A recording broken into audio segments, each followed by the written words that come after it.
Welcome back to my Maplestory 2 Let's Build a Spooky Forest. My interpretation of what a house should look like, or at least what a stylish or nicer looking house should be, rather than something that's just plain functional like the trophy houses that most people build. This is the last part of the 2 episodes that I had planned, and it took about 3 hours in total to make this house.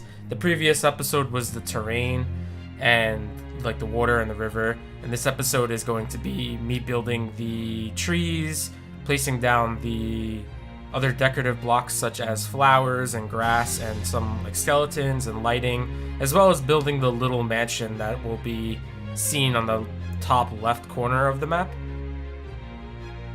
The 2 trees that I'm building right now are supposed to be smaller versions of the big willow tree that's in the background.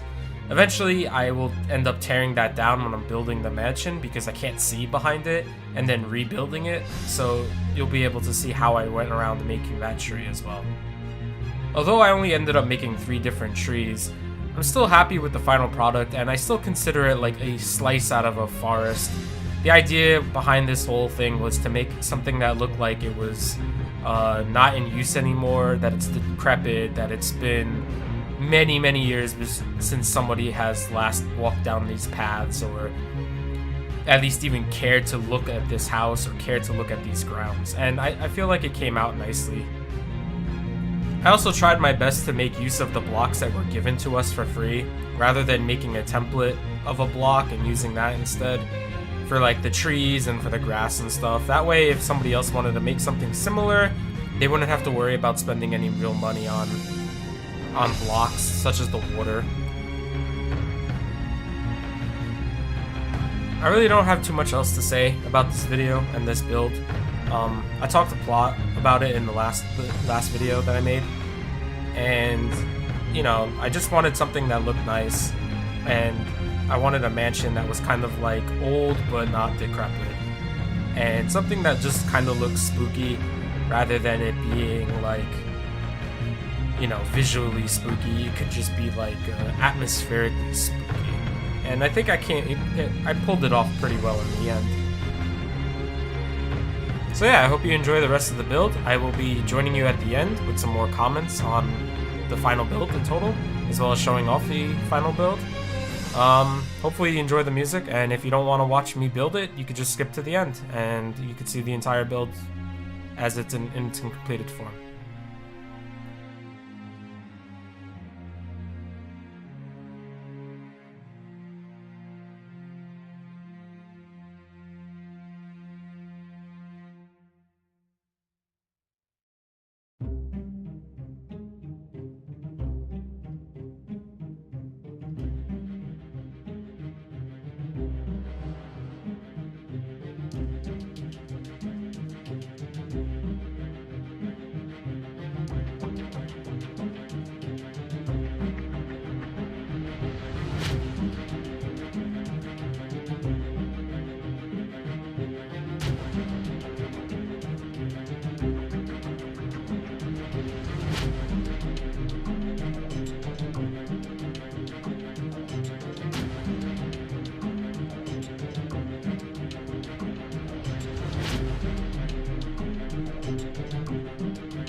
Alright, and here we are at the final build.